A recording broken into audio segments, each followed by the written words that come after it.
Syyllisyys. Mietitään vähän syyllisyyttä ja faktoista syyllistymistä.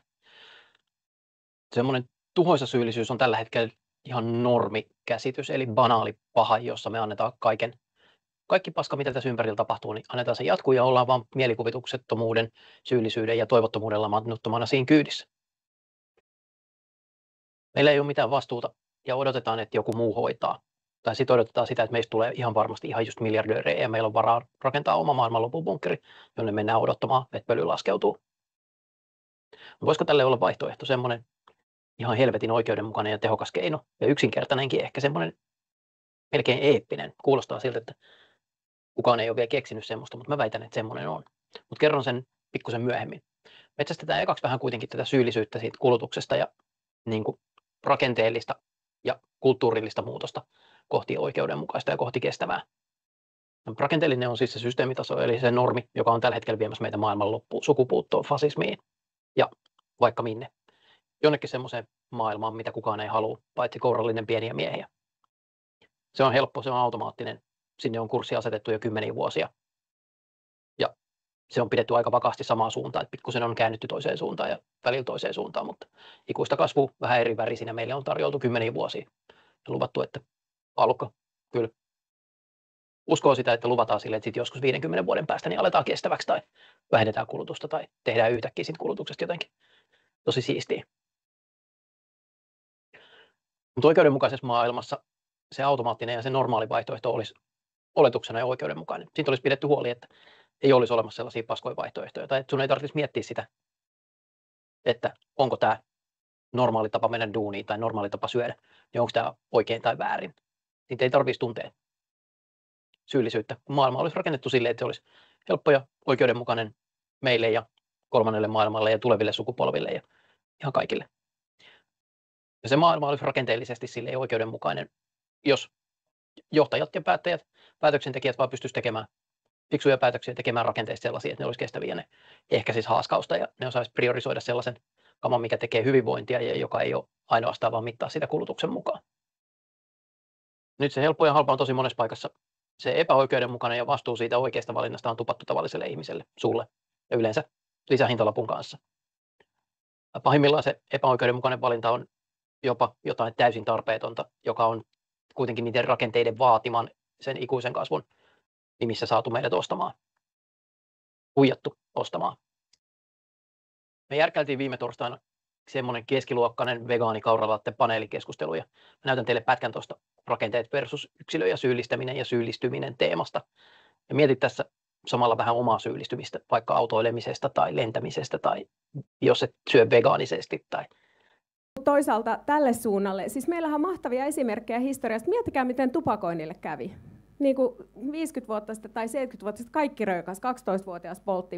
Silloin kun mä menin alakouluun, meidän opettajan siis huoneessa oli semmoinen tupakointitila sillä, että se savu vaan tuprus sinne käytävään, kun opettajat siellä sauhutteli. Ja nyt siitä on tehty sosiaalisesti, niin kuin, se on sosiaalisesti kuollut. Ja siinä on ollut niitä rajoituksia, mutta siinä on ollut myös asennemuutosta. Eli, joo. Teema, josta meidän mun mielestä pitää puhua, on syyllisyys. Tai syyllistyminen ja syyllistäminen.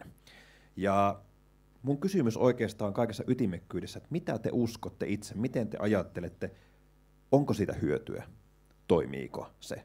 Ja minä itse toimittajana en usko syyllistämiseen yhtään.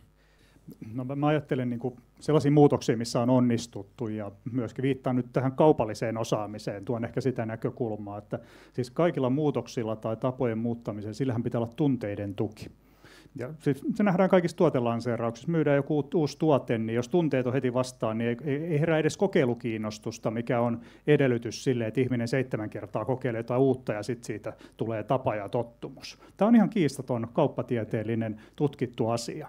Ja tämän asian niin kuin hyödyntäminen, se, että meillä on tunteiden tuki, me herätetään kokeilukiinnostusta johonkin ja annetaan ihmisen rauhassa kokeilla omalla tavallaan ja sitten se kääntyy tottumukseksi ajan yli. Niin me ei tästä paljon keskustella ja mun mielestä se on aika hyvin linjassa ton kanssa, mitä sä sanoit, ja siihen sopii syyllistäminen huonosti, mutta samaan aikaan myöskin me tiedetään tutkimustietona se, että tavallaan puhe johtaa ajattelumallien muutoksiin ja ajattelutoimintamallien muutoksiin, ja se puhe saattaa olla tämmöistä aika vahvojen kontroversioiden puhetta, mistä syntyy keskusteluaiheita, mikä saa ihmisellä ajattelun liikkeelle ja sen jälkeen toiminnan liikkeelle, mikä puoltaa sitä, että joskus se pieni syyllistäminen voi saada keskustelun liikkeelle, mikä taas johtaa ajatteluprosesseihin, että mun mielestä ei tämä täysin mustavalkoinen asia ole. Henan briljantissa tuossa avauspuheenvuorossa sanoit, että niin kuin syyllisyyteen tulee suhtautua ilolla ja uteliaisuudella. Ja se oli musta tosi hyvin sanottu. Toi on semmoinen, mitä mä oon itse opetellut, kun itse syyllistyy jostain. Mä oon opetellut niin pysähtymään siihen, että mikä tämä on ja mistä tämä kertoo. Mutta olen ihan tismalleen samaa mieltä siitä, että semmoinen yleinen syyllistäminen mun jotenkin oman kokemuksen mukaan, niin se jotenkin syventää kognitiivista dissonanssia. Se niin kuin ihmiset vaan menee entistä syvemmälle siihen johonkin omaan poteroon.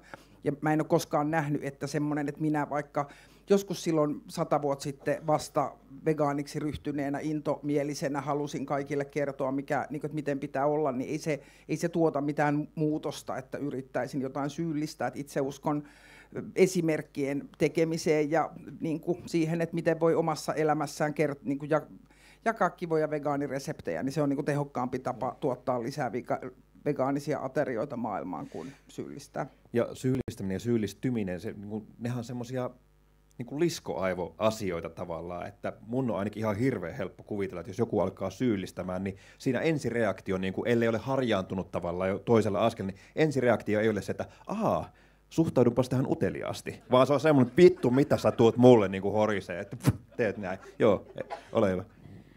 No mä taas toisin vähän toisen näkökulman, kun mä sanoisin, että kuinka paljon täällä edes oikeasti syyllistetään ketään. Siis ihmisethän ennemmin itse syyllistyy ja alkaa mekkaloimaan jostain ravitsemussuosituksista. Nyt on loukattu minun oikeuksia, nyt minua Siis eihän siinä edes ollut esimerkiksi. Tai kun sä oot firman pikkujoulussa ja tilaat Pepsi Maxin, niin kyllä se viini kyllä hyvään elämään kuuluu ja miten sitten. Ja siis että ihmisillä herää ihan mieletön halu sit perustella sitä omaa ilman, että niillä on sanottu mitään. Ihan vaan sen takia, että joku toimii toisin. Eli onko se syyllistäminen meillä nyt oikeasti mikään iso ongelma edes, vai onko niinku se, että me ollaan ihan aikuisvauvoja? Hyvä kysymys. Mitä Niklas sanoo tähän? Joo, se, että kertoo, miten asiat on, niin ei ole syyllistämistä. Jos ilmoittaa jonkun asian päästöt ja vertaa sitä vaikka toiseen asiaan, niin se ei ole syyllistämistä. Mutta meidän yleisessä keskustelussa tämä pidetään syyllistämisenä. Ei saa syyllistää, kun kerrot, että Thaimaan loma aiheuttaa näin paljon päästöjä. Mutta enhän mä syyllistänyt, mä vaan kerroin, miten paljon päästöjä se aiheuttaa. Me menee nämä niin kuin termit tosi helposti sekaisin. Eli tavallaan mun mielestä se ei ole syyllistämistä, että kertoo, miten asiat ovat. Kyllä meidän pitää aikuisina ihmisinä pystyä kohtaamaan faktoja tässä maailmassa. Mä jatkan vielä. Sitten on, ja siis syyllistyminen faktoista. Se ei ole sen faktan esittäjän aiheuttama reaktio, vaan se on sen vastaanottajan niin kuin siinä ihmisessä syntyvä reaktio. Se kertoo, niin, ja se kertoo, siis syyllistyminenhän kertoo siitä, että se ihminen tietää toimineensa jollain tavalla väärin. Se on tunnereaktio siitä, että hei, jotain niin kuin olen tehnyt väärin. Ja mä väittäisin, että se ei ole ainoastaan huono tunnereaktio, kunhan se ei niin kuin tavallaan vedä niin kuin sun kuva jotenkin ihan överiksi. Eli pieni määrä sitä voi just avata niitä ajattelutapoja, ja se voi niin kuin käynnistää jonkun prosessin, joka ei heti johda muutokseen, mutta pikkuhiljaa se johtaa muutokseen. Eli kyllä mä sanoisin, että meidän pitää, niin kuin, pieni määrä syyllistymistä on hyväksi, koska silloin se ihminen tunnistaa, että omassa toiminnassa on jotain korjattavaa. Se on merkki siitä. Mä oon tosi hyvilläni, että tämä kääntyy tavallaan siihen, että nyt mä tulkitsen tätä raatia sillä tavalla, että syyllistämisen sijaan meidän pitäisi ehkä enemmän puhua syyllistymisestä. Ja tähän liittyen just mä aikaisemminkin jo viittasin siihen, että ei ole kestävä tilanne, että meillä on pieni ryhmä ihmisiä, jotka vahtii toistensa moraalista ja kestävyystäydellisyyttä ja narauttaa toisiaan sosiaalisessa mediassa jostain pienistä rikkeistä. Ja sitten meillä on iso enemmistö, joka ajaa sinne Prismaan ostaa sitä makkaraa sillä autolla. Että kyllä meidän pitäisi niinku sitä joukkoa ja vähän höllentää sitä niinku hyvisten kyttäämistä ja saada just näillä keinoilla, mihin Niklas viittasi, tätä suurta joukkoa mukaan. Miten sä saat ihmiset kyttäämään vähemmän toisiaan? No, arjessa lukion opettajan työssä ainoa vaikuttamisfoorumi sit näiden puhekeikkojen lisäksi, niin tuoda tätä esille, että not cool, älkää kytätkö. Tähän väliin otetaan nyt se toinen. Saanko mä sanoa lyhyesti, että kytätään niitä kaikkein isopäästöisimpiä kuitenkin vähän. Ja ne ei ole niitä keskiluokkaisia, eli me tiedetään hyvin, että se niinku ihan varakkain pieni prosentti maailmasta käyttää aivan suhteettoman paljon, tai niinku käyttää meidän yhteisestä hiilibudjetista aivan suhteettoman paljon. Että kyllä me niitä voidaan mun mielestä vähän enemmän, niin kuin tavallaan, että se ei ole keltään pois, jos me niitä vähän kytätään. Rikkaita saa kytätä. Kyllä. Ylöspäin saa lyödä, alaspäin ei niin. saa. Ja kyllä me tarvitaan niin kuin varmaan myös yläluokan kapinaa, keskiluokan kapinaa lisäksi. Siinäpä onkin muuten järjestäjille kysymys, että kun meillä on keskiluokkakapina, niin järjestättekö te joskus yläluokkakapina? Nyt. Joka liittyy tähän, oli keskustelu tuon Tuuli Kaskisen kanssa, joka oli tuolta CLCltä. Ja hän niin kuin ikään kuin nyrjäytti mun aivoja tavallaan, puhuttiin tavallaan tästä. Mä esitin hänelle kysymyksen, että on tämä niin sanottu pyhä kolmiyhteys, joka on kuluttaja, yrittäjä, poliitikko. Ja sitten mä kysyin Tuulilta, että kuka näistä on tärkein ja saat valita vain yhden. Ja hän sanoi, että kyllä se poliitikko on sitten kuitenkin, että yritykset on niitä, jotka ratkaisee tämän systeemin, mutta ne poliitikot luovat ikään kuin sen kentän, missä nämä yritykset voivat toimia. Ja kuluttajilla on vastuu, mutta sillä on itse hyvin vähän, se on kaikkein pienin. Ja mä jäin miettimään tätä asiaa. Ja mä haluaisin kysyä nyt, se mun ajatus tavallaan tässä se, niin kuin jos sitä haluaa kääntää ja vääntää ja vähän niin kuin vetää nuppeja sinne kymppiin, niin jos ajatellaan kuluttajaa ja vaikka valmistajaa, niin sellaisessa maailmassa, jossa kaikki tuotteet on ikään kuin päästöttömästi tuotettu, niin sellaisessa maailmassa kuluttajankin päästöt ovat nolla. Mitä te ajattelette niin kuin tästä? Että onko se kuitenkin niin kuin se valmistaja, joka niin kuin viime kädessä niin kuin ratkaisee tämän näin, koska jos kaikki tuotteet, niin kuin on sanottu, niin ne tehdään vaan oikein. Sen vastuullahan se, en minä kuluttajana voi kenellekään niin kuin sanoa, että älä tee noin likaisesti sitä. Se mahdollistetaan, että niin kauan kun likaisesti tuotettu on edullisempaa kuin kestävästi tai puhtaasti tuotettu, niin me ollaan ongelmissa. Ja se ei ole minun, vai onko, Niklas? No nyt ollaan niin kuin tosi syvissä vesissä. Hyvä. Mun mielestä ei voi asettaa tärkeysjärjestykseen noita kolmea, vaan niitä kaikkia kolmea tarvitaan, koska ne kaikki ruokkii toinen toisiaan. Jos nyt miettii sitä niin kuin kuluttajaa jossain tuolla kaupan hyllyllä, niin onko sen vastuulla niin kuin päättää, että mikä näistä tuotteista on vastuullinen ja mikä ei? Niin. Eihän silloin ole sitä informaatiota siihen. Ja itse asiassa sehän on niin kuin aika jännä ajatus, että meillä on vastuullisia tuotteita, koska se tarkoittaa, että ne muut on vastuuttomia. Eikö niin? Niin kyllähän se niin kuin tavallaan sen yrityksellä on se vastuu tuottaa asiat vastuullisesti, mutta mistä se paine siihen yritykseen, että se tekee sen, syntyy? No se voi tulla sääntelyn kautta.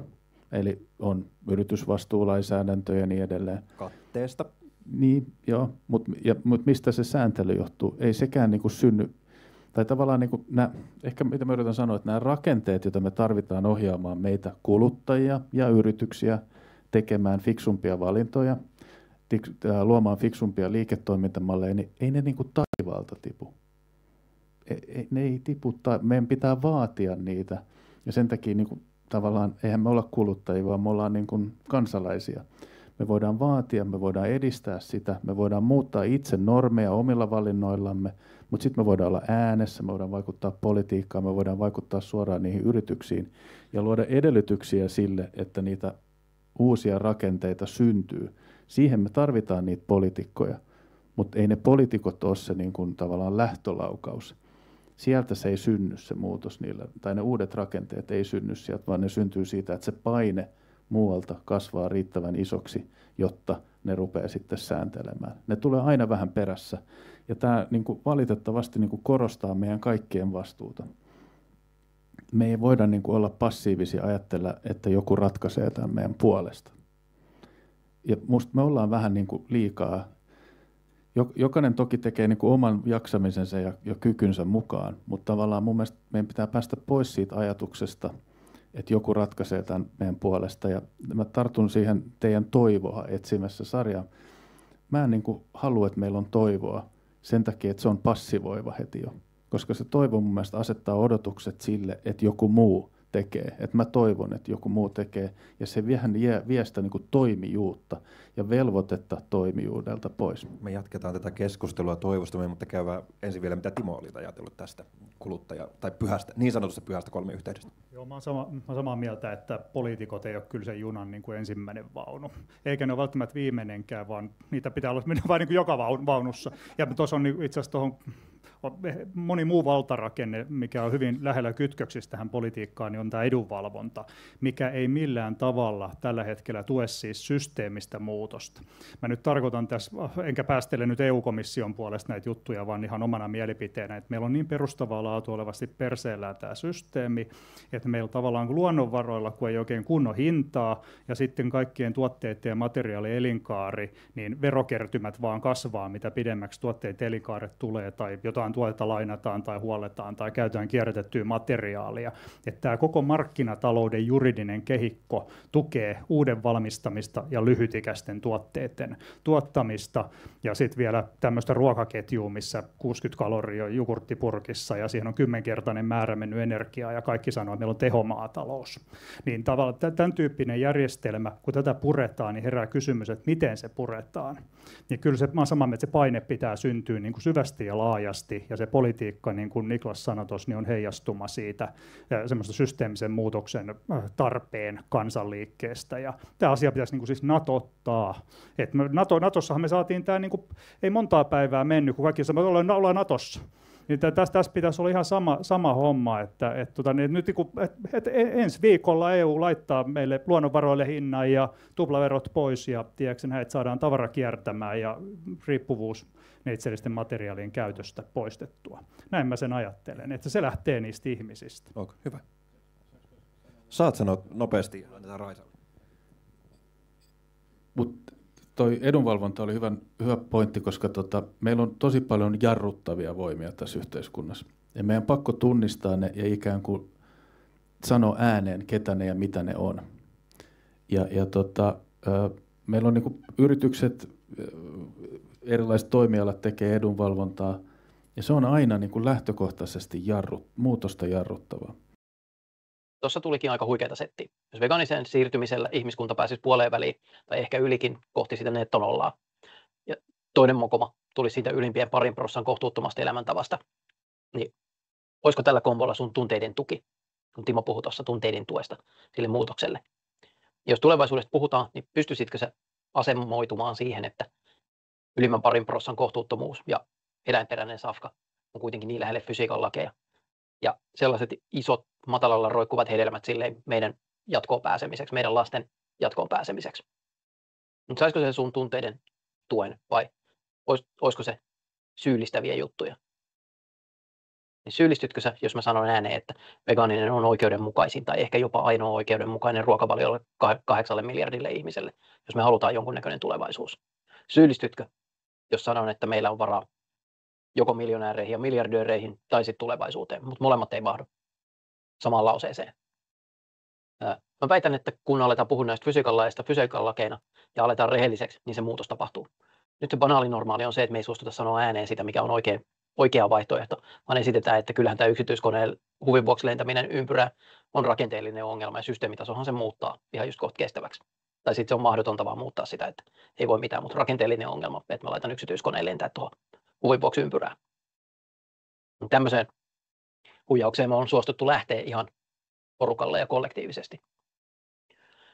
Meillä on kyllä ne fysiikan lait, jotka kertoo sen oikein, ja ne on ihan hyvin tiedossakin. Ja sitten meillä on tämä normaali, missä fysiikan laista ei saa puhua tai siis syyllistytään. Yksinkertaisesti tämä normi muutetaan sille inhimilliselle rehellisyydelle ja oikeudenmukaisuudella. Se on toi Niklaksen mainitsema pieni porukka, ja se jengi korreloi ihan helvetin hyvin niiden tyyppien kanssa, jotka on se systeemitaso, eli jotka tekee ne päätökset, jotka tekee sen rakenteen, tekee ne rakenteelliset ongelmat sinne. Ja tässä on ehkä nyt se avain. Tällä hetkellä ne systeemitason ihmiset on ihan tosi irrallaan todellisuudesta. Ne lentelee yksityiskoneella ja ne tekee ihan kaikkea mahdollista muuta, ja sitten ne komentelee sitä tavallista ihmistä.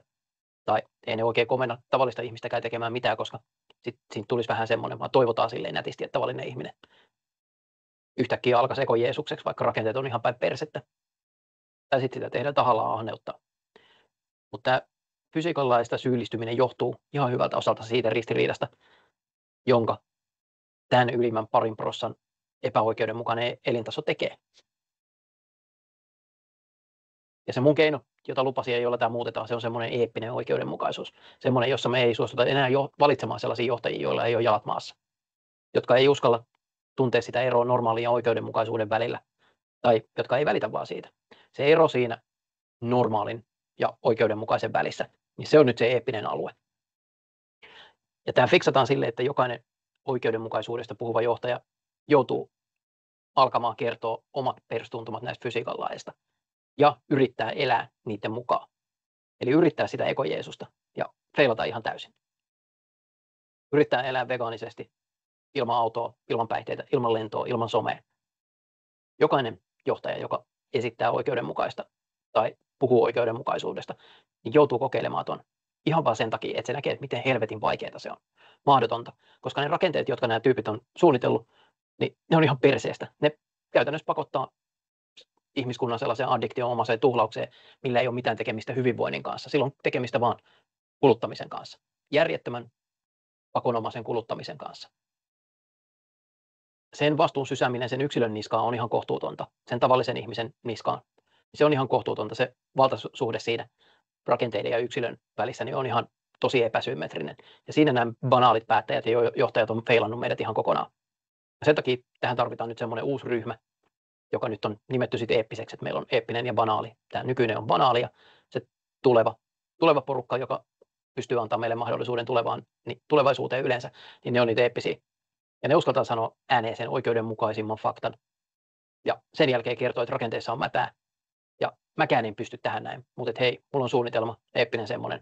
Ja yhdessä niin pystytään fiksaamaan se, kun aletaan ekaksi puhumaan totta vaan. Mutta kuitenkaan johtajista tämä ei lähde. Olet ehkä shokissa, mutta sieltä se ei lähde liikkeelle.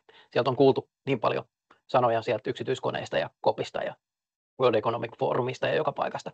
Mutta siihen väliin me tarvitaan armeijan verran hakkereita ja runoilijoita, sytyttäjiä, viljelijöitä, taiteilijoita. Siihen tarvitaan sut, jos susta vaan riittää yhtään virtaa. Hiilostamaan niitä banaaleja johtajia vaihtamaan eeppiseksi tai siirtymään syrjään, jos ei ne pysty siihen.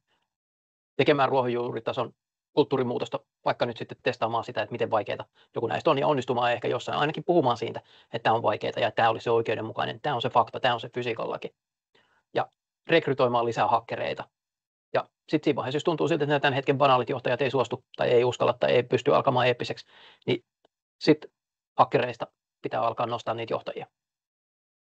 Eli käytännössä tämä toimii silleen, että meillä on banaaleja ja eeppisiä. Banaalit on tosiaan vähän niin kuin ne alkoholistit, jotka sanoo muka vitsillä, että sillä se lähtee, millä se on tullutkin. Eli ei halua nähdä tai uskalla nähdä, että tässä käy ihan helvetin huonosti, jos ei tehdä jotain ihan perustavanlaatuista ajatusmaailman muutosta ja sellaista ihmiskunnan laajuista eeppistä muutosta. Sille banaalille on helpompaa kuvitella maailmanloppu kuin jotain oikeudenmukaista siihen tilalle. Sitten on eeppisiä tyyppejä, eli niitä, jotka ei ole ihan toivottomia. Ja eeppiset jakautuu sitten 2 osaan, eli tosiaan ne tavalliset tyypit ja sitten on systeemitason tyypit. Tavalliset eeppiset on se suurin osa kansasta. Systeemitason eeppiset taas on ne, jotka tekee työtä oikeudenmukaisuuden puolesta. Ensisijaisesti tämä on henkilökohtainen juttu, mutta myöhemmin organisaatiot ja sen jälkeen valtiot, maanosat, koko pallukat voi olla eeppisiä, kunhan se päätäntävalta on kääntynyt sinne eeppiselle puolelle. Tällä hetkellä se on tukevasti banaalilla puolella, mutta se johtuu siitä, koska eeppiset ei ole vielä ryhmittynyt ja alkanut sitä ottamaan. Tavalliselta eeppiseltä riittää noin 2 aiemmin mainittua perustuntumaa tai periaatetta, tai me kutsutaan niitä eeppisiksi maksiimeiksi. Eli ylimmän 2% elostelut pois ja pallukka vegaaniksi. Ja tämä ei tarkoita sitä, että sun pitäisi alkaa polttamaan yksityiskonetta tai alkamaan täysin vegaaniksi, vaan sitä, että uskallat sanoa ääneen itsellesi ja sille päättäjälle vähintään, että maailmalla tai mulla ei ole tulevaisuutta, jos on miljonäärejä tai wannabe sellaisia. Toiseksi maailmalla ei ole tulevaisuutta, jos rakenteita ei muuteta eläinperäisen tehotuotannon minimoimisen suuntaan mahdollisimman nopeasti. Alkuun sun pitää todennäköisesti vähän metsästellä ja vääntää rautalangasta. No okei, me jeesataan kyllä siinä, mutta sille päättäjälle pitää osata kertoa, mitä sä odotat siltä. Mutta kun päästään vauhtiin, niin opettelet noita kahta periaatetta sen verran, että osaat tsekata sen päättäjän lausunnot ja katsoa, että puhuuko se paskaa vai onko se oikeasti sitä mieltä, että oikeudenmukaisuus on oleellinen juttu tässä. Siinä voi sivussa käydä silleen, että sun ruokavalio muuttuu silleen niin kuin omatoimisesti kestävämmäksi. Ja se on ihan hyvä juttu, se on sitä kulttuurin kautta tapahtuvaa muutosta, joka taas laittaa painetta sinne päättäjiin päin. Mutta se ei ole se pointti. Pointti ei ole sun yksilötason muutos, vaan pointti on ne paremmat päättäjät.